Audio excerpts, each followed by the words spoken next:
Assalamualaikum warahmatullahi wabarakatuh. Alhamdulillah rabbil alamin. Wal 'aqibatu lil muttaqin wa la 'udwana illa 'alal zalimin. Asyhadu an la ilaha illallah wahdahu la syarika lah. Wa asyhadu anna Muhammadan 'abduhu wa rasuluh.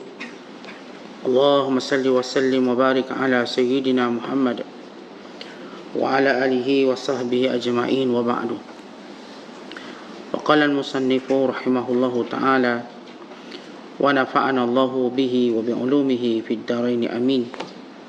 Telah berkata Imamul Allamah Syekh Abdul Qadir Al-Jilani, semoga Allah Ta'ala merahmatinya dan kita mendapat manfaat serta barakah ilmunya.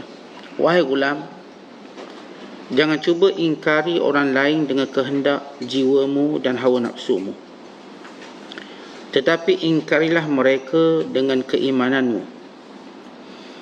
Biarkanlah iman itu yang mengingkari, dan yakin pula yang melenyapkannya. Nanti Allah Azza wa Jalla yang akan membantumu dan membanggakanmu. Allah Azza wa Jalla telah berfirman, in yansurkumullahu fala ghaliba lakum. Jika Allah yang membantu kamu, maka tiada siapa pun yang dapat mengalahkan kamu. In tansurullaha yansurkum wa yusabbit aqdamakum. Jika kamu membantu Allah, kelak Dia akan membantu kamu dan menetapkan kedudukan kamu. Tegasnya, jika engkau mengingkari sesuatu kemungkaran kerana Allah Azza wa Jalla, kelak Allah akan membantumu untuk melenyapkannya, dan Dia akan membantumu juga terhadap keluarganya serta menundukkan mereka kepadamu. Tetapi jika engkau mengingkarinya dengan kehendak jiwamu, hawa nafsumu, syaitanmu dan tabiatmu, kelak Dia akan mengecewakanmu dan tidak akan membantumu terhadap keluarganya, dan kerana itu engkau tidak sanggup melenyapkannya. Iman itulah yang mengingkari. Maka setiap pengingkar yang mengingkarkannya tiada didukung oleh keimanan, maka dia sebenarnya bukan pengingkar. Pengingkaran itu tiada kena mengena dengan dirimu. Mestilah dia kerana Allah Azza wa Jalla, bukan kerana siapa pun dari manusia. Dia seharusnya kerana agama, bukan kerana hawa nafsu. Dia hanya kerana Allah, bukan kerana dirimu. Tinggalkanlah omong kosongmu dan kembali kepada mengikhlaskan amalanmu. Ingatlah bahawa mati itu pasti tiba, dan kau tidak boleh tidak mesti melalui jambatannya. Tinggalkanlah ketamakan yang telah memburukkan namamu, dan percayalah bahawa apa yang memandang sudah ditetapkan menjadi hakmu pasti akan datang kepadamu, dan apa yang dibuat orang lain tidak akan datang kepadamu. Jadi hendaklah engkau terus menerus sibukkan dirimu dengan Allah Ta'ala, dan tinggalkan menuntut apa yang buatmu dan apa yang buat selain. Lihat apa kata Allah Ta'ala kepada Nabi-Nya sallallahu alaihi wasallam, wala tamuddanna 'ainayka ila ma matta'na bihi azwajan minhum zahratal hayatid dunya linaftinahum fi. Dan jangan sekali-kali engkau berikan pandanganmu kepada apa yang kami sedapkan buat setengah manusia sebagai bunga kehidupan dunia untuk menguji mereka padanya. Muslimin dan muslimat, sedang penonton yang dirahmati Allah sekalian, bila kita menyebut tentang perkataan ingkar, mengingkari suatu perbuatan, menghentikan suatu perbuatan atau menasihati, bila Nabi SAW menyebut man ra'a minkum munkara falyughayyirhu biyadihi fa in lam yastati' fa bilisanihi, fa in lam yastati' fa biqalbihi wa dhalika adhaful iman. Siapa yang melihat kemungkaran maka dia perlu mengingkarinya dengan kekuasaannya, dengan tangannya. Kalau dia tidak mampu mengingkari dengan tangannya, maka dengan lidahnya. Kalau dia tidak mampu mengingkari dengan lidahnya, maka dengan hatinya. Demikian itu selemah-lemah iman. Orang-orang beriman wajib bila mana melihat sesuatu kemungkaran, sesuatu perkara yang bercanggah dengan syariat, untuk menasihati. Ini hukum asal dalam mengingkari sesuatu kemungkaran. Atau dengan bahasa lain, nasihat. Kita nasihat atau kita mengingkarkan. Bila kita sebut nasihat, artinya kita inginkan kebaikan kepada orang yang kita nasihatkan. Sebagaimana kata Imam Al-Khattabi, iradatu al-khair lil mansuhi lahu. Kita nak kebaikan pada orang yang kita nasihatkan. Manakala kalau kita sebut mengingkari, artinya izalatul munkar. Kita nak hilangkan kemungkaran daripada pelakunya. Jangan dia buat, jangan dia bercakap benda itu, jangan dia berfikir ke arah tu. Maka hukumnya adalah wajib, kerana ia termasuk dalam makna amar ma'ruf nahi munkar. Namun apakah ia wajib yang bersifat fardu ain atau fardu kifayah? Maka dia akan bergantung kepada individu masyarakat. Bagi yang berkemampuan, bagi yang punya kuasa, mungkin fardu ain baginya. Seperti pada pemerintah, para suami, para ayah, para majikan yang punya kuasa. Bagi yang tidak punya kuasa, fardu kifayah bagi mereka. Bila sebahagian melakukannya, maka mereka terselamat daripada tuntutan itu. Bila kita nak engkar sesuatu atau nasihat sesuatu, maka perlu kita tahu tujuan dia dan kenapa. Suatu yang disebut sebagai mungkar hanyalah apa yang dinaskan oleh syarak. Seorang bila dia memakai pakaian tertentu, lagi mana tidak menyalahi syarak, maka kita tak boleh ingkar dia.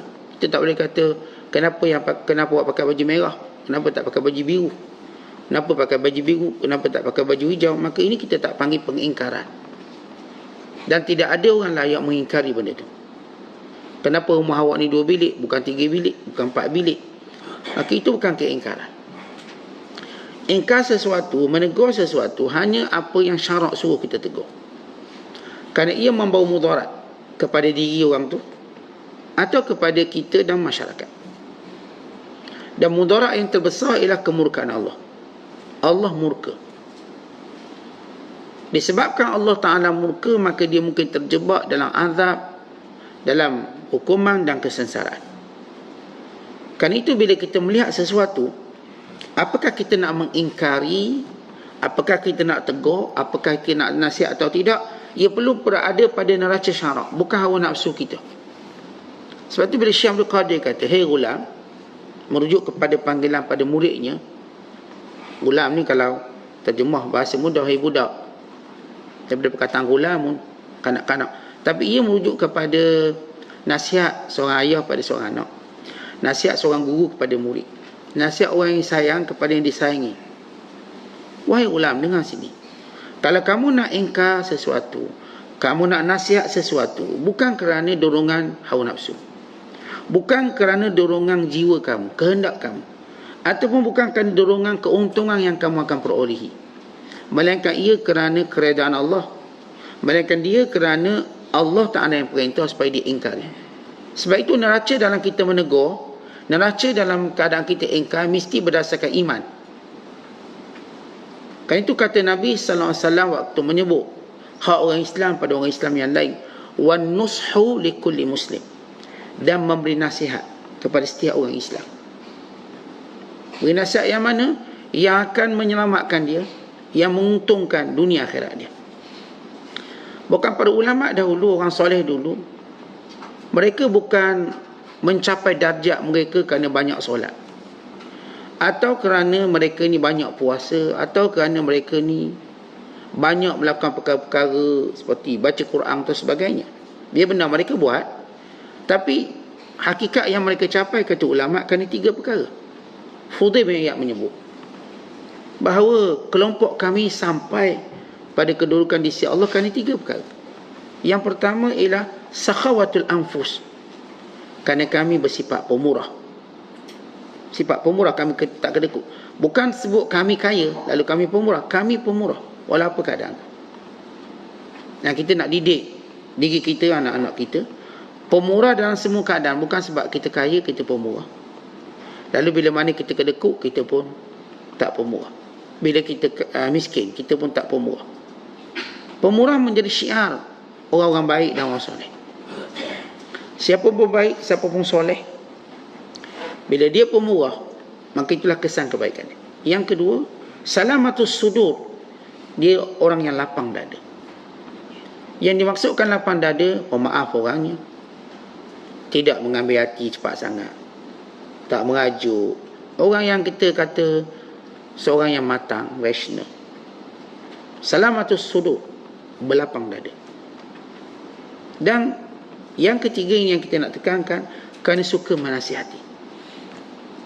An-nushu likullil ummah atau likullil muslimin. Mereka suka nasihat pada orang Islam. Apa maksud nasihat? Mengingkari kalau benda tak baik, mendorong pada perkara yang baik. Kan itu kita lihat para sahabat, mereka saling mengingkari pada benda yang tidak elok. Ini Abdullah bin Mas'ud radhiyallahu ta'ala anhu, waktu melihat Khabbab bin Arad memakai cincin emas, maka dia kata Rasulullah melarangnya. Di sebalik persahabatan, Nabi melarang. Lalu kata Khabbab, kamu tak akan melihat cincin ini berada di tangan ini lagi sampai bila-bila. Maka dicabut di tangan, dibuang. Sifat pertama, yang ni suka nasihat, yang ni suka terima nasihat. Waktu mana mereka menerima nasihat saudaranya, mereka mengetahui saudaranya mencintai mereka. Waktu mana mereka mendapat ataupun diingkarkan oleh saudaranya berdasarkan ilmu dan iman, maka mereka dengan mudah meninggalkannya. Kerana itu kita nak nasihat orang, kita nak engkar sesuatu, kita nak letak iman sebagai neracanya, pertimbangan. Kita tak nak ada hawa nafsu. Ini menjadikan kita dalam menasihati sesuatu, mengingkari sesuatu, maka tujuan kita biar jelas kerana Allah. Dan apa yang kita lakukan bagi menegakkan agama Allah. Kan itu Allah sebut dalam Quran, in yansurkumullah fala ghaliba lakum. Kalau Allah yang beri pertolongan, maka kamu tak akan dikalahkan. Maknanya kalau kita buat kerana Allah, datang pertolongan Allah. Sebagaimana ayat yang berikutnya, bila Allah menyatakan in tansurullah yansurkum wa yusabbit aqdamakum. Kalau kamu menolong agama Allah, yakni kamu buat sesuatu berdasarkan perintah Allah, neraca iman tadi, maka Allah akan bantu kamu dan Allah akan tetapkan pendirian kamu, teguhkan pendirian kamu. Maka kita dapati orang-orang soleh, orang-orang yang baik, bagaimana mereka boleh ubah masyarakat. Kita ambil contoh manusia paling soleh dalam dunia, Nabi Muhammad SAW. Diutuskan di Mekah dengan penuh kemungkaran, berhala, penzinaan, riba, penipuan, diskriminasi, kedengkian, permusuhan, pembalahan yang melampau, asabiyah, dan lain-lain penyakit yang banyak. Maka sehingga disebut jahiliyah. Jahiliyah kerana mengumpul segala kejahatan. Kerana semua pertimbangan dan perbuatan itu berdasarkan hawa nafsu, maka ia jahiliyah. Mana-mana zaman nafsu jadi keutamaan, maka ini jahiliyah. Mana-mana kehidupan nafsu yang menjadi imam, maka ini kehidupan jahiliyah. Kita sendiri, kalau yang menjadi imam dalam kehidupan kita, turutan kita ialah nafsu, maka ini jahiliyah. Kenapa hidup cara jahiliyah? Kerana ikut nafsu. Tetapi kalau hidup ikut iman, maka ini disebut sebagai orang yang beriman kepada Allah, orang yang diamankan daripada segala kejahatan. Maka Rasulullah SAW tengok segala kemungkaran. Kenapa Rasulullah berjaya? Kerana ikhlas pada Allah. Kerana apa yang Nabi engkarkan tadi, perkara yang berkait dengan pertentangan dengan iman. Dan itu yang Rasulullah lakukan di Madinah, dan itu yang Rasulullah bentuk para sahabat. Sehingga mereka mengingkari apa yang memang jelas haram. Ada pun perkara-perkara yang saya katakan tidak ada. isu ataupun bukanlah berkait dengan hukum hakam atau bukan berkait dengan halal haram dosa pahala, maka itu biarkan orang. Sebab manusia ni tak suka orang ingkar dia banyak-banyak. Kenapa awak siap jumpa saya ada je benda tak kena, maka dia tak akan selesa. Kalau apa yang tak kena yang kita ingkar tadi, perkara-perkara yang memang bertentangan, maka Allah tolong kita. Kalau memang dia buat benda maksiat, ni Abdullah bin Umar melihat seorang sembahyang tak ada tamak ninah. Dia perhati orang dia solat kat masjid, tamak ninah tak ada, apa tak ada, tahu-tahu siap. Maka beliau memanggil sini-sini siap. Innaka lam tusalli fa'ud. Sebenarnya kamu tak sembahyang tadi, kamu ulang balik solat. Dia kehendak dia inginkan kebaikan orang ni, dan nasihat dia pada neraca iman, solat. Kalau solat yang rosak, satu kemungkaran. Sebab itu kata Imam Al-Ghazali ketika mana beliau membicarakan tentang al-bid'ah fil masajid, antara bid'ah dalam masjid, ialah melihat orang melakukan kesalahan dalam solat lalu tidak ditegur. Jadi kita membiarkan bid'ah. Sebab masjid ni ialah madrasah atau tempat belajar. Siapa pun salah maka kena tegur. Kalau dia solat kat masjid salah tak ditegur, apatah lagi kalau solat kat rumah. Siapa nak tegur dia? Di masjid ni kan tempat orang melakukan ibadat dengan sempurna. Kalau kita nampak mana-mana orang yang ibadat tidak sempurna, jangan lepaskan dia keluar dari masjid, melainkan kita tegur dia. Tapi kalau dia tak buat benda-benda mungkar pun, tak ada benda mungkar, kita pun tengok tak ada masalah apa, maka tak perlu kita tegur. Sebab manusia tak suka kita menyebut kekurangan dia banyak kali. Kita nama mak, kita nama ayah, kita nama suami, kita nama sahabat, jangan selalu menyebut kekurangan orang di hadapan kita.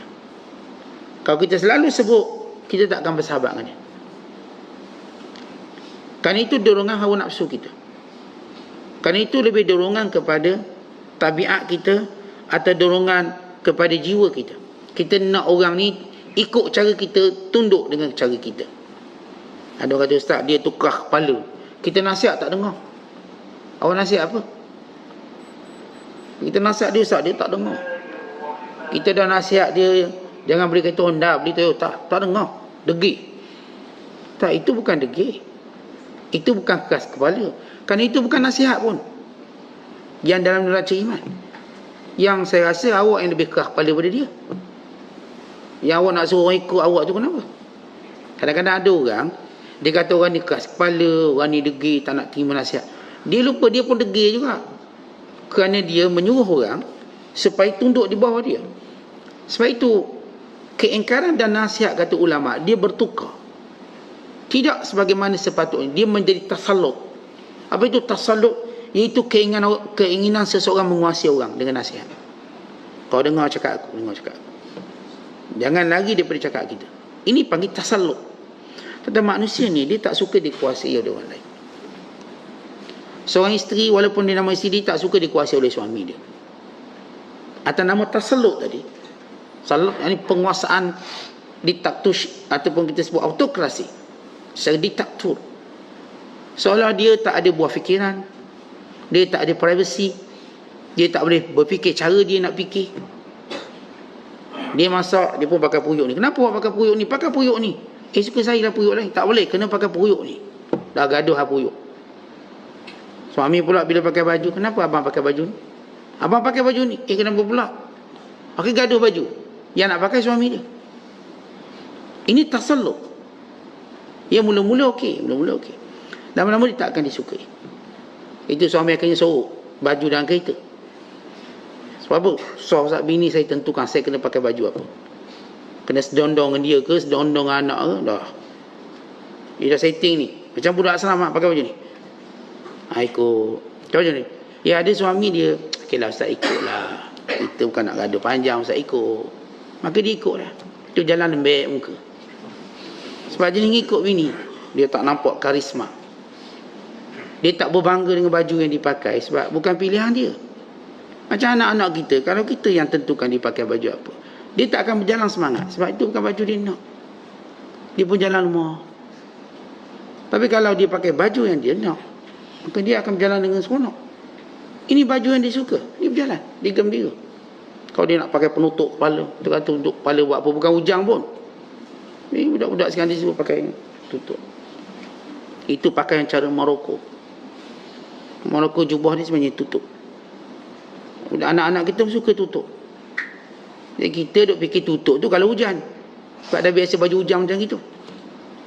Kita pun tak bagi. Ni pakai baju ni. Anak kita jalan dengan... Mungkin dia tak nak keluar pun dengan kita.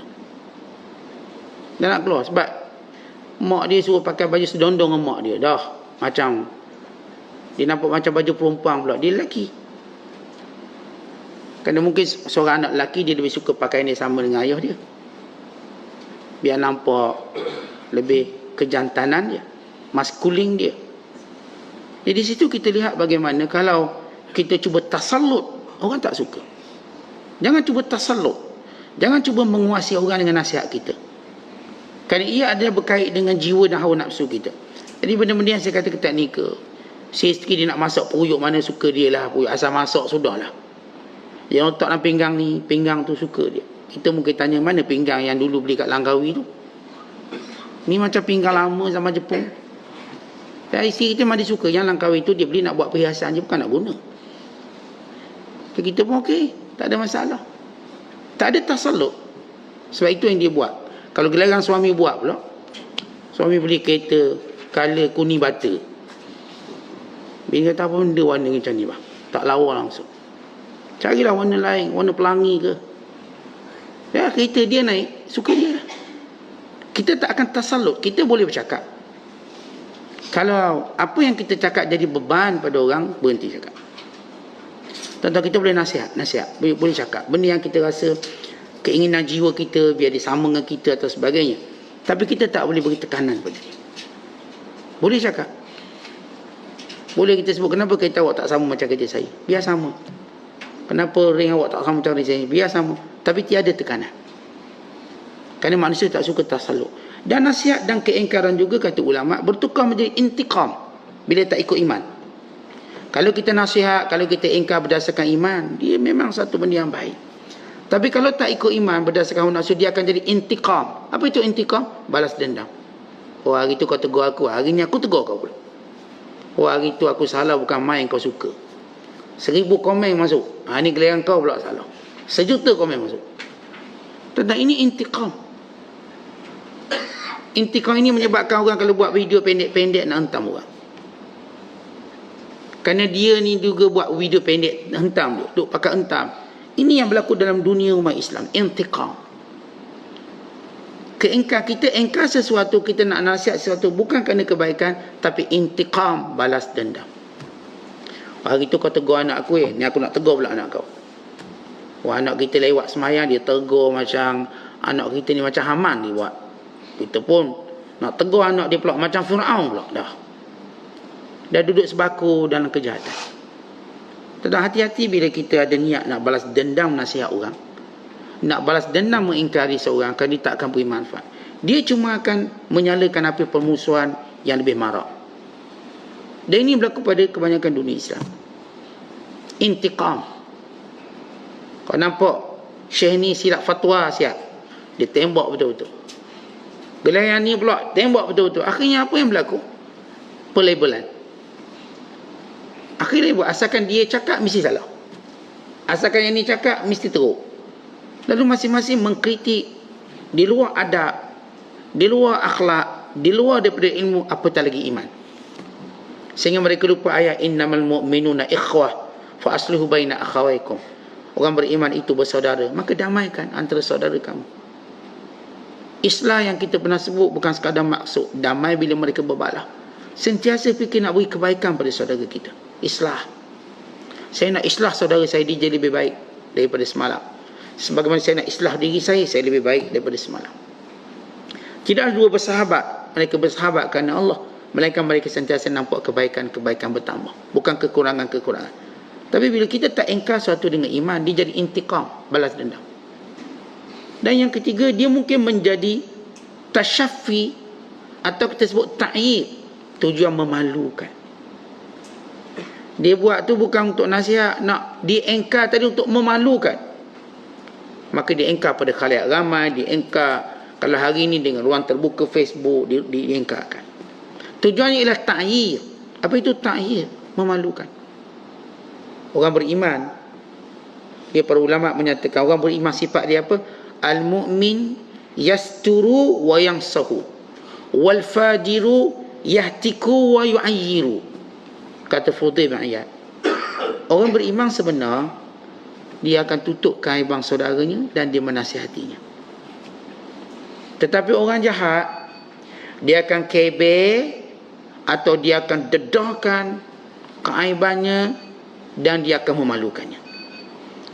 Sebab tu kalau budaya malu-memalu orang dalam medsos, dalam medium ataupun media hari ini, maka inilah satu keruntuhan pada masyarakat.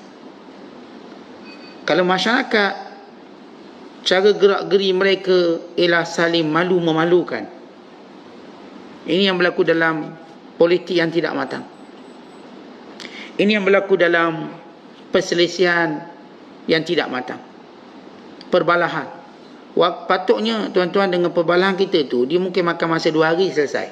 Tapi dia suka malu-memalukan, dia 2 tahun tak selesai lagi. Sebab keinginan memalukan itu terlalu kuat. Ta'yir, atau juga disebut dengan istilah ta'nib. Ta'nib tujuannya untuk mencela, tidak lebih pada itu. Sebab tu tuan-tuan, bila kita nak engkar sesuatu kemungkaran, nasihat sesuatu kemungkaran, atau menyampaikan suatu kebaikan, biarlah kita ajar diri kita dulu tunduk kepada syariat. Biar iman yang akan memimpin kita menjelaskan bagaimana kita ingin memberi nasihat, bagaimana kita nak engkar sesuatu, supaya dia tak jadi satu perbuatan kosong. Apatah lagi perbuatan tadi yang kita inginkan kebaikan, dia jadi kejahatan. Maka para ulama meletakkan asas-asas yang utama. Bila kita nak nasihat orang, bila kita nak mengingkari suatu kesalahan orang, tak kira orang paling dekat kita, nama isteri, nama suami, nama sahabat, kawan-kawan, atau saudara seagama dengan kita. Ada pun orang yang bukan Islam, maka kita tak ada tanggungjawab pada mereka. Satu kata ulama, bahawa nasihat kamu kepada orang mukmin la lizimmi, bukan untuk orang kafir zimmi. Maksudnya kafir zimmi ni orang kafir duduk dalam negeri Islam, dia tak buat PA, dia tak buat perangai kat kita orang Islam. Kita tak dituntut nasihat mereka, atau mengingkari perbuatan mereka selagi mana tidak merosakkan kita. Kalau dia nak minum arak, tak ada nasihat, biar dia. Dia nak minum arak, dia nak berjudi, biar dia, supaya dia tengok beza antara agama kita dengan dia. Okay, kita tak boleh mengingkari dia, kan itu perbuat amalan agama dia ataupun amalan dia sebagai orang kafir. Ya, kadang-kadang Islam beri keizinan tapi bukan maksud redha. Orang kafir dia nak minum arak, Islam beri keizinan tapi bukan makna redha. Apakah kita perlu nasihat? Tidak perlu, kerana mereka kafir. Biar mereka nampak jelas beza Islam dan kafir. Islam tak akan minum arak. Orang Islam kalau buat salah akan saling nasihat menasihati. Biar mereka nampak betapa kuatnya ukhuwah dalam Islam. Tanggungjawab kita hanya pada orang Islam, dari sudut memberi nasihat dan mengingkari. Kalau ada orang kafir tak tutup aurat, kita tak akan ingkar. Kenapa tak tutup aurat? Berdosa tau. Kafirnya lebih besar pada tak tutup aurat itu. Melainkan dengan tujuan untuk kita mengajak dia ke arah Islam. Bila kita mengajak arah Islam, kita tak sentuh kemungkaran yang tu, kita pergi pada akidah dia. Rasulullah SAW waktu menegur orang-orang kafir, Nabi pergi kepada akidahnya. Nabi tak sebut lagi benda-benda lain. Cerita tak tutup aurat itu tepi, tapi akidah dulu. Sebab mereka tak berhak ditegur benda-benda tu sehingga dia betulkan akidah. Kalau kita katakan orang kafir dengan pakaian yang tak berapa elok dia, yang mungkin kita kata awak ni bahaya pakai macam ni, nanti kena macam tu macam ni, kekufurannya lebih besar pada tu. Awak kalau pakai seksi nanti mungkin awak kena kacau dia lelaki, bahaya awak. Kekufurannya lebih bahaya pada tu, lebih bahaya daripada pendedahan aurat dia.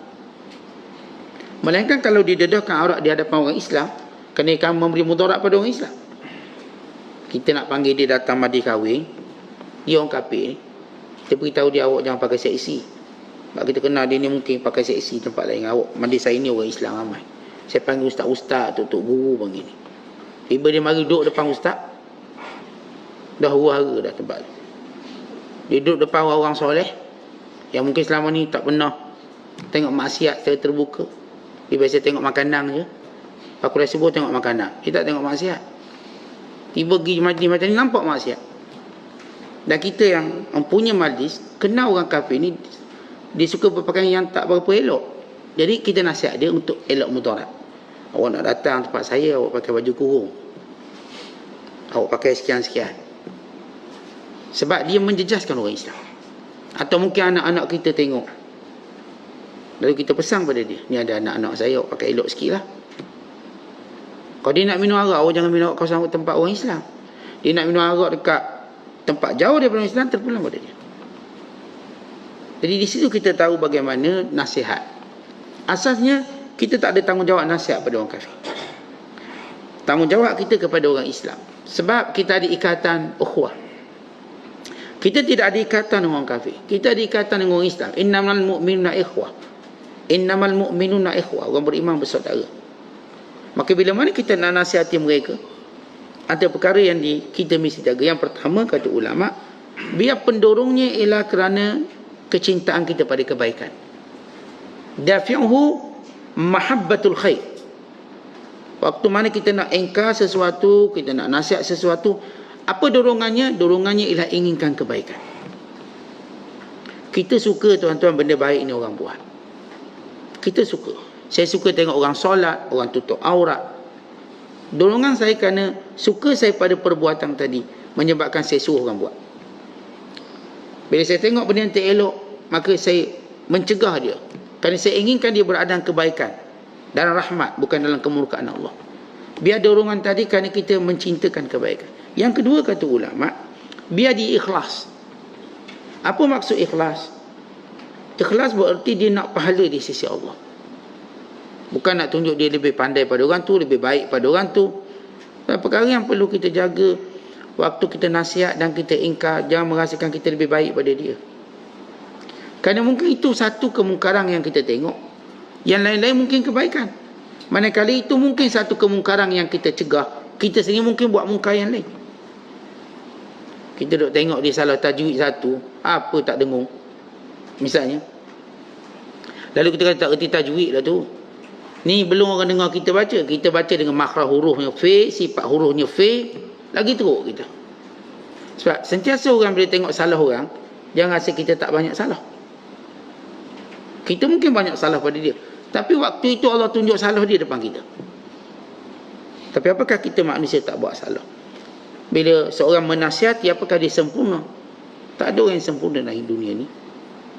Maka saya menasihati pada kesilapan dia ni, saya mungkin punyai puluhan kekurangan lain. Saya bab ni saya expert lah. Bab sembahyang, saya duk mengaji cara sembahyang. Maka bila salah saya tegur. Bab Fatihah saya tahu. Tapi mungkin hal lain saya buat salah, yang menyebabkan saya juga terdedah dengan nasihat, teguran. Sebab itu kita sebut tentang salamatus sudur, berlapang dada. Kemudian yang ketiga, kata ulama, dalam nasihat dan keingkaran tadi jangan ada penipuan dan khianat. Kita kalau nak nasihat orang, jangan tipu dalam nasihat tu. Awak jual sekarang ni harga ni mahal, walha sekarang harga murah, sebagai contoh. Kita tipu dia, benda ni hukumnya harus, tapi kita tak boleh, ni haram, dosa. Apa tipu dan menasihati dia, hanya nak suruh dia tunduk pada kita. Kita tengok dia buat satu perkara, kita tahu benda ni khilaf, tapi kita nak konong nak ingkar dia supaya nampak macam kita lebih tahu pada dia.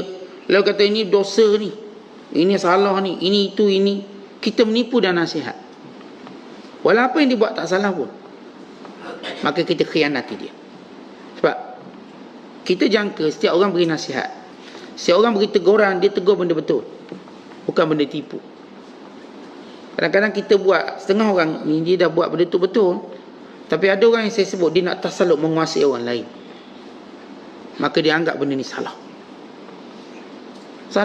supaya dia dapat cegah, dia boleh kata orang ni salah. Walaupun kata mungkin khilaf di antara para ulama, tapi ini nasihat yang, sebab itu tuan-tuan, bila benda tu khilaf, kita tak perlu nasihat.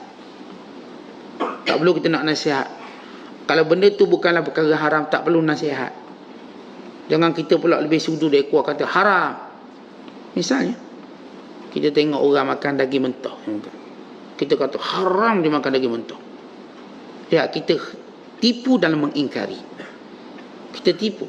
Setiap bila pula kalau makan daging mentah tu jadi haram? Maka kita kena tahu pandangan ulama, pendapat ulama tentang hal tersebut. Dan kita juga kena tahu tujuan dia. Kalau seorang tadi dia makan daging mentah untuk membezakan apakah daging ini elok atau tidak, maka ini tidak termasuk dalam hukum haram. Maka ini dalam bab tasabut ataupun dalam bab untuk memastikan kebaikan kepada pelanggan dan sebagainya. Pada saya kalau rasa masang ni mungkin tak elok, maka dia rasa macam tu. Teknik kita mengetahui sesuatu baik tak baik kadang dengan hidu. Barulah. Kadang dengan pegang, ni lembek dah ni. Kadang mungkin dengan rasa, tak boleh. Ni masang, tak boleh makan. Kerana bila dah masak tidak diketahui boleh makan atau tidak. Sebab nampak dah masak boleh makan dah. Diukur ketika mentah lagi. Oh ni, saya makan ni masam, kerana daging ni tak elok, tak boleh dihidangkan, berdosa saya hidang. Ya, begitu dia mengetahui caranya. Kalau ada kata, tak mana boleh berdosa, sejak bila pula berdosa? Ini nasihat yang khianat. Nasihat pernah penipuan. Sebab tu dia kena jujur. Kerana dia kena tahu lalu hukum hakam sebenarnya dia nak nasihat orang. Kerana nasihat tadi bila dibaca dan dipercayai, kita khianat semua orang Islam dengan nasihat yang tak betul. Kalau kita perbahaskan perkara ni, kita kena bezakan seorang yang makan dengan orang yang cuma rasa untuk menentukan suatu keadaan. Even kalau dimakan mentah sekalipun misalnya, pendapat yang paling kuat mengatakan ia makruh. Tapi pendapat umum mengatakan tidak makruh kerana ia melihat uruf masyarakat, a'raf masyarakat. Kalau dalam budaya Jepun, budaya masyarakat tertentu, dia mungkin makan separuh masak, even tak masak. Macam kita lah makan telur kampung, kita tegak macam tu, haram ke? Telur yang kampung kalau masak dah tak ada khasiat. Telur tu, kau boleh tengah dia bertelur tu ambil macam tu, nak khasiat dia. Ambil kita pecahkan telur yang kampung dan campur madu sikit, tak ladi hitam sikit, lalu kita makan untuk beri kesihatan dan sebagainya. Itu makan mentah. Sama juga sayur, kita makan mentah, kita tak masak. Ulang, setengah sayur kita masak, setengahnya tak. Sama juga buah, ada buah kita makan waktu masak, ada buah tak masak lagi kita dah makan. Ya, benda tu berkaitan dengan uruf, keperluan, khasiat. Adapun dalam bab daging ataupun binatang, dia kait hukum sembelihan. Dia sembelih halal. So dibersihkan maka halal. Maka kita pun tahu, kalau sebagian ulama kata makruh makan benda mentah, melihat kepada uruf juga. Kalau uruf masyarakat bahawa benda itu menjadi kebiasaan mereka, maka tak jadi makruh. Asas makruh ini kerana persepsi orang pada kita. Maruah kita jatuh. Kalau kita tengok, kalau orang kita tengok dia makan mentah, kita tengok, dia ni laparnya makan mentah. Maruah. Kerana kewajiban kita menjaga maruah. Maka itu asal usul datang hukum makruh. Tapi pada budaya masyarakat memang dia makan mentah. Macam contoh, budaya masyarakat kita makan sayur mentah. Atau budaya masyarakat kita, misalnya kita makan telur ayam kampung, jas kita kacau dengan madu ataupun kosong macam tu, konon jaga suara lah, untuk jaga kelakian atau sebagainya, maka tiada ulama fatwakan haram. Apatah lagi ada maslahat, wa imma kesihatan ataupun maslahat yang saya sebutkan tadi, nak bezakan ni elok tak elok lagi ni. Tapi kalau dijadikan sebagai rutin makan sekalipun, ni dia masak secara kita katakan tak masak betul, tak well, bukan well done, mungkin rare, mungkin separuh masak, mungkin sekian-sekian, maka ia bergantung pada uruf masyarakat, terpulang masyarakat. Sebab itu bila kita nak nasihat sesuatu, jangan tipu dan nasihat. Jangan benda tak haram kita kata haram, jangan benda haram pula kita kata halal. Ini ghish dan khianah. Bila kita nak ingkar sesuatu, biar benar-benar kita tahu. Jangan menipu dalam mengingkari sesuatu. Sebab kita tak berpihak pada dia, tak suka dia, lalu kita kata apa yang buat ni haram sebenarnya. Walau tak haram pun. Apa yang buat sebenarnya sunat, walau tak sunat pun. Maka ini yang kesan daripada bila seorang mengingkari lebih kepada dorongan hawa nafsu, bukan kerana syariat dan iman. Dia tak boleh berlaku jujur. Dan yang keempat, kata ulama, syarat nasihat bukanlah dengan tujuan untuk menghina. atau disebut tabkid. Tabkid maknanya kita hina, atau ta'yir, kita nak kecam dia. Tuan-tuan, bila nasihat itu penuh dengan kecaman dan penghinaan, dia tak akan beri manfaat pada sesiapa pun. Tidak kepada yang berkata-kata, tidak pada yang mendengar, melainkan pemusuhan. Dan ini bukan dalam neraca iman. Sebab Allah sebut dalam Quran, ud'u ila sabili rabbika bil hikmah. Ajak kepada Tuhanmu dengan segala kebijaksanaan, dengan hikmah, wal mau'izatil hasanah, dengan pengajaran yang baik. Jadi orang mengamalkan ta'yir dan tabkid, memalukan, mengaibkan dan nasihat, dia tak akan dapat apa-apa. Tuan-tuan, kita nasihat ni dia macam pelaburan. Tuan-tuan labur betul, untung banyak. Tuan-tuan labur salah, lebur. Waktu kita beri nasihat pada orang atau kita ingkar sesuatu, kita sedang buat satu pelaburan di sisi Allah. Maka kalau kita nasihat yang betul, mengingkar benda yang betul, cara kita betul, maka pahalanya besar. Kita akan dapat kebaikan, yang dengar pun dapat kebaikan. Maka masyarakat ini hebat kerana adanya saling nasihat menasihati, ingkar mengingkari, supaya mereka tidak melakukan perkara yang dicegah, dilarang oleh Allah Ta'ala. Dan yang kelima, kata ulama, ia perlu dilakukan dengan ruh ukhuwah dan kasih sayang. Dia ada ruh ukhuwah. Dia ni saudara saya ni, ini orang Islam macam saya. Kalau kita ada ruh ukhuwah, maknanya apa yang kita inginkan kebaikan untuk dia. Sebagaimana kita juga nak kebaikan.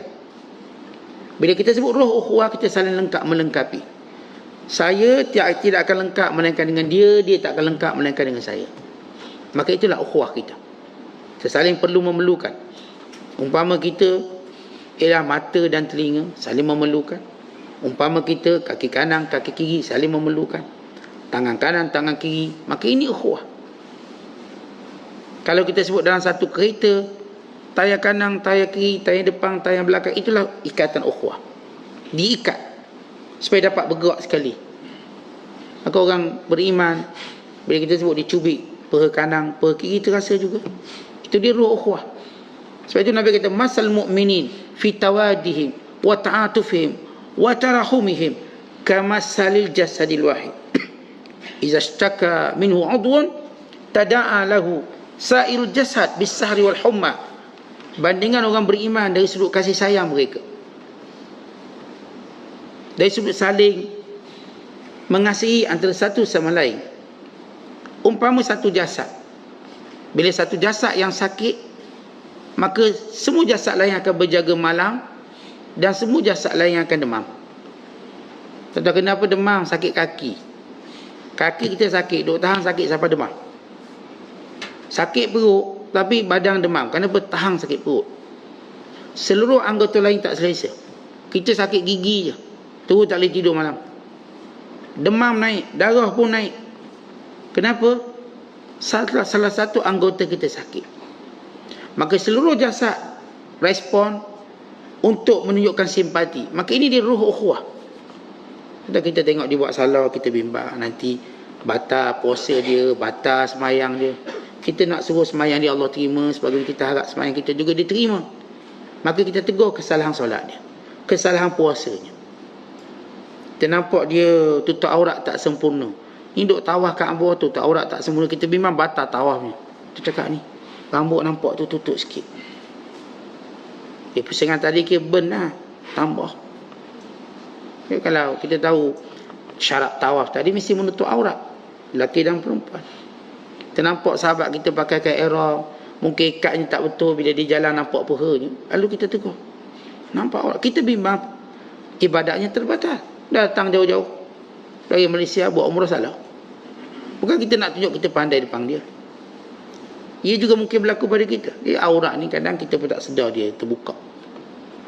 Kalau lelaki ni tak pandai ikat kain ihram, misalnya, memang kalau dia tawaf, dia boleh akan dedahkan peha dia.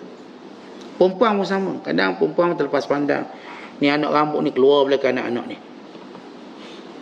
Kadang tangan dia nak angkat, habis nampak ni. Dia kata auratnya pergelangan tangan. Sebab apa? Sebab nak istilah ni angkat, nampak sini ya, misalnya. Maka batal tawafnya. Dia nak buat benda baik, dia nak angkat ni, lambai Hajarul Aswad. Kita beritahu ni buat macam ni, pakai handsock ke, biar tak nampak aurat, nanti batal. Kita nasihat dia kerana kita ada ruh persaudaraan tadi. Kita tak nak dia datang jauh macam kita juga datang jauh. Takkan nak biarkan ibadat itu batal. Lalu kita beritahu, ini benda yang baik. Kemudian yang keenam, bila kita nak mengingkari sesuatu atas nama neraca iman, bi'ilmin wa bayanin wa hujjatin, mesti dengan ilmu dan mesti dengan bayan, penjelasan, mesti dengan hujjah. 3, ilm, bayan wa hujjah. Kita nak tegur sesuatu mesti dengan ilmu. Tak, kita sendiri tahulah. Kemudian kita kena jelaskan. Baik, yang kita tahu hukumnya haram. Aku jelaskan. Jelas dalilnya begini. Itu penjelasan. Hujahnya, beritahu. Ini disepakati oleh ulama. Ini perkara dia anggap satu kesalahan besar kalau dia lakukan. Kan itu kalau kita tak tahu ilmunya. Dan ilmu pun tahu Ustaz, tapi tak erti nak terang macam mana. Tak payah. Tak payah ya. Habis nanti tak berserahkan pada ahlinya. Tanya. Atau awak beritahu kalau dia kata awak cakap ni apa penjelasan kita tak erti. Kita setakat apa yang kita tahu. Yang saya tahu benda ni tak boleh. Mana dalil dia? Itu saya tak tahu. Tapi yang saya tahu tak boleh. Mungkin awak boleh refer pada orang yang tertentu. Tapi saya cakap secara ilmu saya tahu ini boleh atau tak boleh. Tapi bayan penjelasannya, hujahnya bagaimana, itu mungkin ahli yang takhasus. Tapi bila kita, kadang-kadang kita memang ada dapat ilmu umum. Boleh, tak boleh, bagus, tak bagus, itu umum. Tapi penjelasannya itu kita tak ada kemahiran. Kita tak mahir nak jelaskan suatu hukum. Tapi kenapa tak boleh? Kenapa tak boleh? Orang tu buat boleh. Kita dah dilema. Dia boleh buat pula macam mana? Orang tu pun ustaz juga. Dah, kalah lagi kita. Tak reti nak jelaskan. Baik, tanya ahlinya. Bila tanya, betul tak boleh. Ni kita nak melabur forex, melabur saham tu, saham ni. Kita tahu ustaz cakap haram. Kita pun beritahu kawan kita haram. Dia kata, mana awak tahu? Saya tahu, saya belajar. Hujahnya apa? Dalil. Dia pula beritahu kita tu. Ustaz tu pun masuk sekali dengan saya tahu. Saya downline dia. Dah, kita pula habis ustaz pula. Maka kita dah ketandusan hujah sebab dia bawa sesuatu yang mengelirukan kita. Kalau macam tu tanya ahlinya. Rupanya mungkin sahabat ustaz kita ni, mungkin dia tidak mahir dalam ilmu tersebut. Maka dia diberitahu orang lebih mahir, dia pun stop. Dia pun berhenti juga. Dia pun berhenti, orang berhenti. Sebab taraf keilmuan kita tak sama. Hatta ada orang walaupun kita nampak dia dari satu sudut seorang berilmu, mungkin dia buat salah. Sehingga dia tegur oleh orang lebih alim pada dia. Ini Abu Musa Asy'ari radhiyallahu ta'ala anhu. Dia beri satu fatwa. Maka fatwa tadi ditegur oleh Zaid bin Thabit radhiyallahu ta'ala anhu. Ia salah. Lalu kata Abu Musa, jangan kamu tanya aku apa pun fatwa selagi mana Zaid itu hidup. Kerana dia lebih tahu pada aku. Beliau tersilap. Ini sesama sahabat sementara. Kita sesama ustaz. Ada orang lebih mahir pada kita. Mungkin saya buat benda salah. Ada orang lebih mahir dan mengingatkan benda ni salah. Maka akhirnya kita pun tahu, kita sama-sama berhenti. Sebab itu bila kita nak tegur atas neraca iman mesti bi'ilmin wa bayanin wa hujjatin. Ilmu, penjelasan dan hujah. Kemudian yang ketujuh kata ulama, bila kita nak mengingkari sesuatu, ingkarlah secara rahsia. Melainkan kalau ada masalah untuk kita buat secara terang-terangan. Misal katalah dia duk sebut benda tu dalam YouTube ni, YouTube. Macam kita buat ukur. Kita nak jumpa dia jauh kita ni. Kita duduk mana, kita pun tak ada nombor kontak. Dan konten tadi sudah dipegang oleh ramai orang. Maka dia pun menasihati juga secara terang. Saya nak rujuk pada satu pendapat yang kata pandangannya begini, maka dia pun perjelaskan. Tapi sebaik-baiknya secara rahsia itu baik. Kalau kita terpaksa menegur, maka secara rahsia lebih baik. Tapi kalau ada maslahat, atau misalnya ramai sangat buat salah ni. Ni kesalahan umum dibuat. Ni saya nak jumpa seorang-seorang, seminggu ambil cuti. Maka saya buat suatu talk ataupun suatu khitabah, buat satu syarahan untuk memperbetulkan benda ni secara umum. Memang sebaik-baik tegur orang ini secara rahsia. Dan kadang-kala tuan-tuan sedang kata ulama, kalau kita tahu orang ni memang jenis dia tahu salah dia, kita tak boleh tegur. Kerana dia akan tegur diri sendiri. Sebab macam saya katakan, tegur orang ni berat. Kali itu kita jangan terlalu menegur orang, melainkan pada perkara yang memang betul-betul salah. Kita nak tegur dia, awak ni kenapa duduk macam ni? Biar dia lah duduk. Dia buasir sikit perut, suka dia lah. Ya, kadang-kadang kita macam nak condemn cara duduk dia. Benda-benda ni bila saya kata banyak sangat kita tegur orang, orang menjauh daripada kita.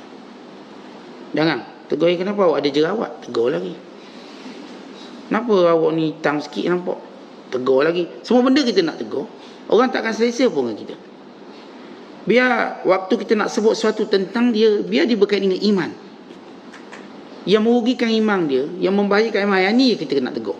Yang lain-lain kita tak akan cenderung untuk menyebut. Allahumma illa, melainkan kita memang rapat dengan dia, biasa dengan dia. Dia pun suka. Itu tanda kita prihatin. Kau ni prihatin, kau perasan. Kat mana berlaku di perasan. Ini baju ni kan 2 hari lepas dah pakai. Pasang, oh prihatin bagus-bagus. Jadi kalau kita sama-sama geng, kita prihatin itu tak ada. Kita bercakap pada keadaan. Sebab asas manusia ni dia tak mungkin semudah itu nak jinak dengan kita. Kalau kita tengok binatang tu jinak, mungkin selamanya dia jinak. Tapi manusia ni, kalau dia jinak hari ni, tak mungkin dia jinak esok. Mungkin dia liar esok. Sebab itu kita memilih-milih perkataan. Hari ni kita boleh bergurau dia, esok tak boleh gurau. Kita bergurau gaduh. Binatang senang, kalau dia jinak hari ni, esok pun kita yakin dia jinak.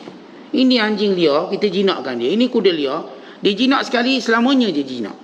Tapi orang, hari ni dia jinak. Betul jinak. Kita nampak baik, esok liar sikit. Lepas tu nampak tu jauh daripada kita. Dulu kan baik. Itulah manusia.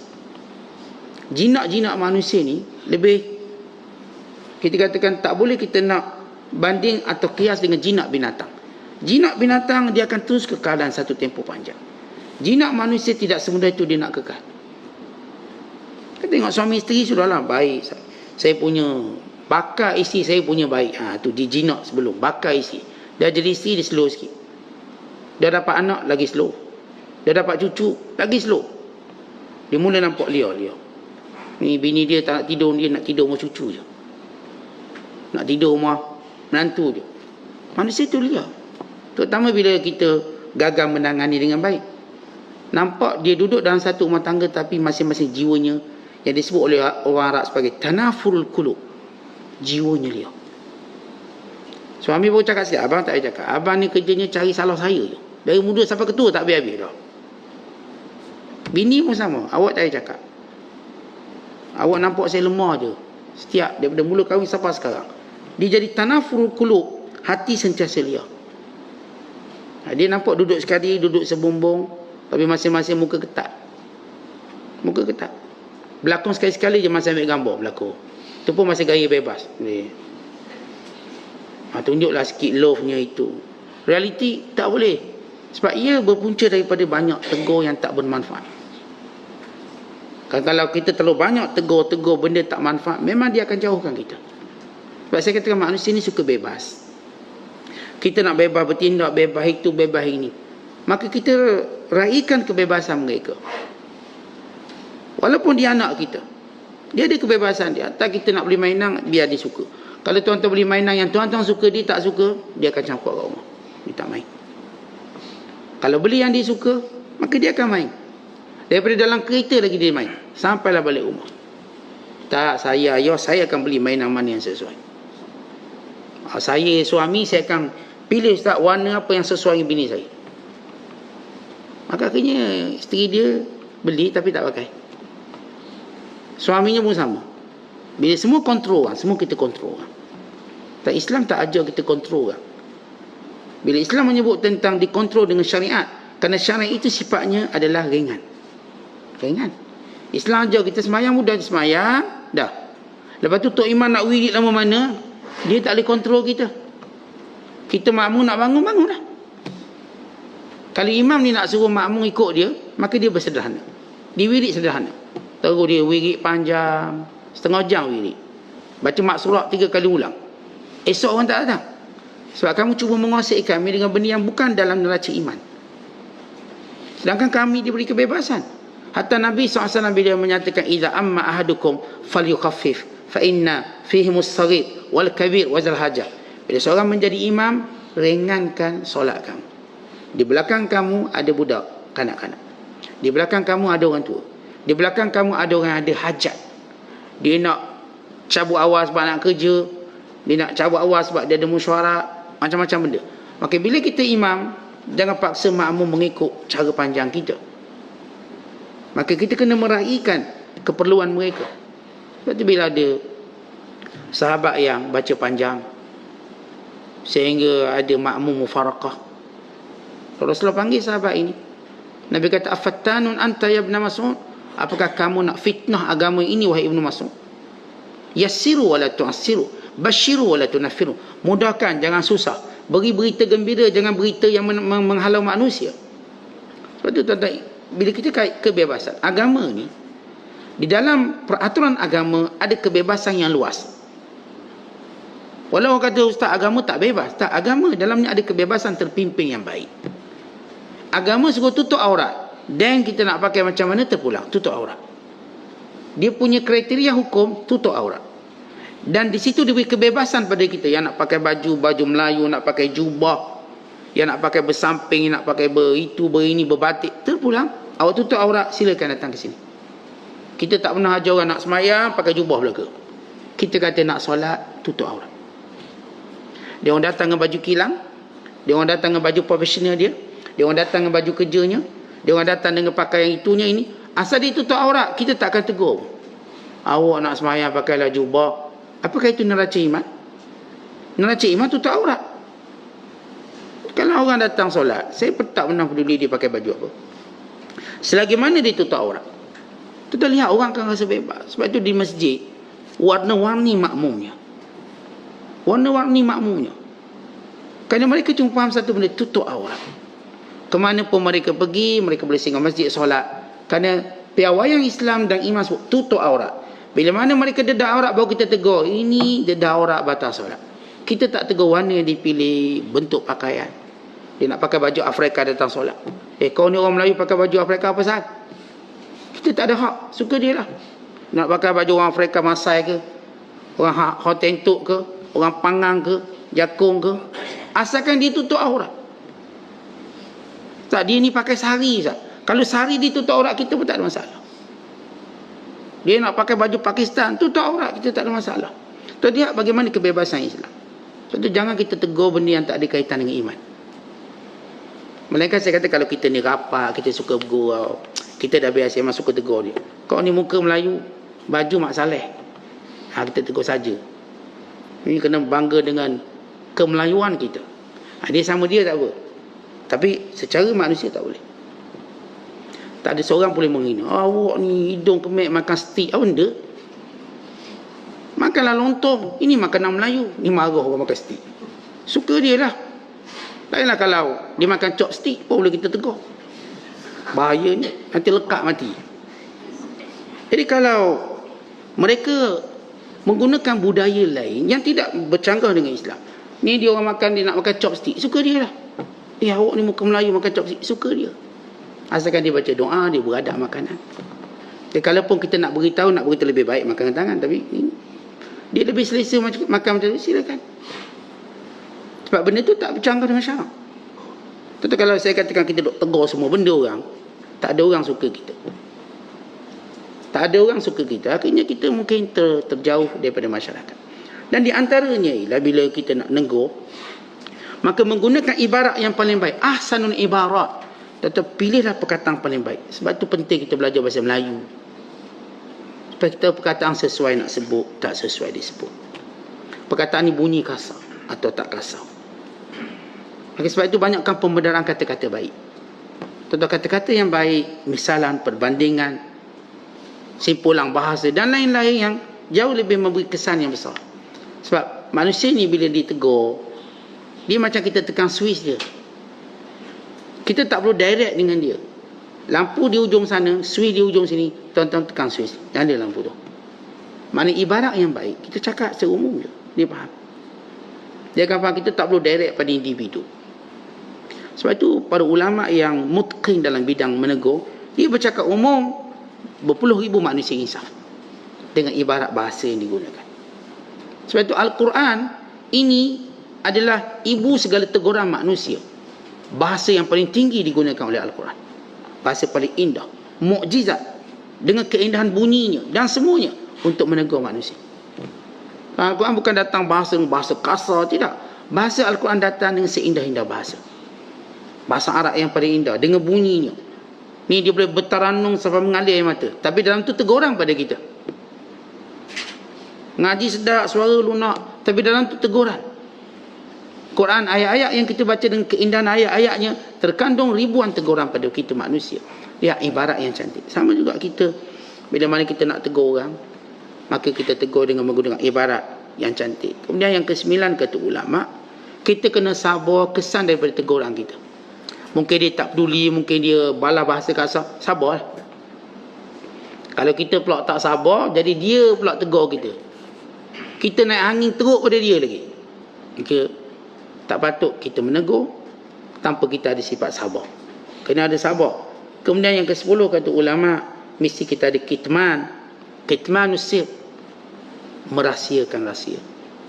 Ada sebahagian keaiban kita tahu, maka kita patut rahsiakan keaiban itu. Kita seorang je tahu. Dalam kita menegur dia, kita nampak dia buat salah, maka kita tegur. Kita tegur dia dan kita merahsiakan apa yang kita tegur, dan individunya. Yang ke-11 kata ulama, sebelum kita nak tegur sesuatu, pastikan maklumat tu betul, barulah kita tegur. Ini kadang-kadang video tu bukan dia cakap, orang lain cakap, kita cepat-cepat tegur orang ni. Gambar, letak gambar saya contohlah, lepas tu tulis perkataan yang salah, kita pun cepat-cepat tegur. Kita teliti dulu apakah betul perkataan dia tu. Ni zaman-zaman orang sibuk perkataan-perkataan orang, just letak gambar, lepas tu tulis perkataan.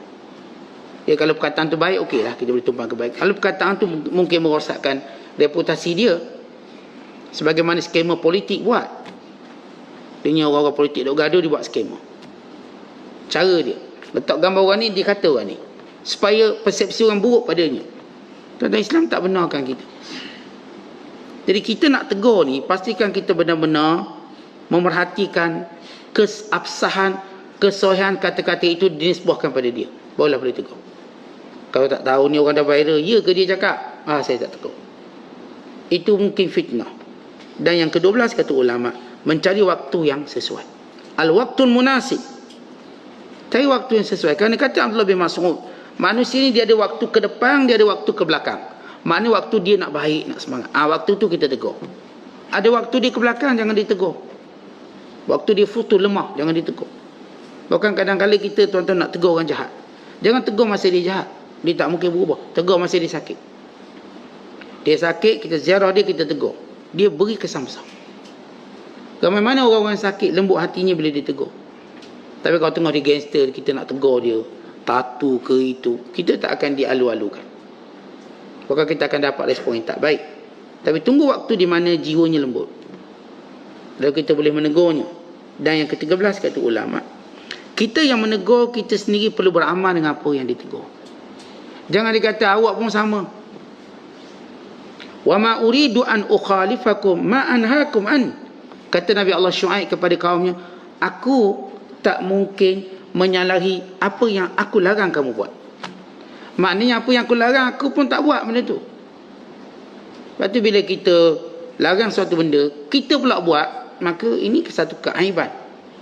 Kata syair, la tanha an khuluqin wa ta'ti mithlahu arun alaika idza fa'alta 'azimu. Jangan kamu larang satu benda, perbuatan, lalu kamu pula buat perbuatan itu. Malulah atas kamu bila kamu melakukannya. La tanha an khuluqin, jangan kita duk halang satu perbuatan, sedangkan kita buat, kita sendiri buat pula. Arun alaika idza fa'alta 'azim. Maka hinalah kita dengan apa yang kita lakukan. Lepas tu ini kita katakan sebahagian pertimbangan keimanan dalam kita menegur dan mengingkari dan menasihati. Itu tuan-tuan, bila kita tegur sesuatu, paling penting kita tahu apakah benda ini perlu ditegur atau tidak, berdasarkan neraca iman. Saya katakan jangan banyak menegur orang. Jangan banyak mengingkari orang. Jangan banyak tak bersetuju dengan orang. Belajar bersetuju dalam banyak hal. Kita cuma tak setuju pada benda yang Allah tak setuju. Kadang-kadang perasaan kita, saya tak setuju, tak apa. Benda tu tak ada benda haram pun. Bahkan lebih baik kita setuju untuk elakkan pergaduhan. Kita lebih baik setuju. Dia bos kita, setuju je lah. Dia tak buat benda haram pun. Maka setuju lebih baik daripada mengingkari. Sebab bila kita ingkar lebih pada tabiat diri kita, nafsu kita, bukan kerana iman. Bukan kerana iman. Jadi tak ada benda yang, kalau kita mengamalkan budaya tidak mengingkari pada perkara yang tidak perlu, Masya Allah kita akan lebih kuat. Baik kita nama suami isteri, baik kita nama mak ayah dan anak-anak, semuanya kita kena lihat apa yang kita boleh ingkar, apa yang tak boleh kita ingkar. Kalau kita mengingkari melampau-lampau, maka dia akan merencatkan hubungan kita dengan manusia, termasuk anak-anak kita. Kadang-kadang kita nak marah anak kita, duk main sangat marah, duk diam sikit. Biar dia main, itu memang perangai dia. Dia suka main. Tapi kalau yang main tu yang tua-tua, tak apa kita tegur. Artinya budak, kerja dia macam gitu. Budak masa kuliah dia tidur, biar dia memang tidur. Orang tua tidur, kita tegur. Budak memang dia ngantuk, dia tak biasa bangun pagi-pagi ni. Kita biasa. Sebab tu budak bila dia tidur dalam kuliah, lepas kuliah dia tidur lagi sambung. Orang tua ni lepas habis kuliah, jaga pula mata dia. Mana dia tak ngantuk, tu syaitan. Sebab tu beza. Kalau budak-budak ngantuk, tak payah gerak dia, biar dia tidur. Tapi kalau orang tua ngantuk, kita tegur. Kenapa? Iman, neraca iman. Untuk kebaikan dia. Wallahu a'lam bishawab. Assalamualaikum.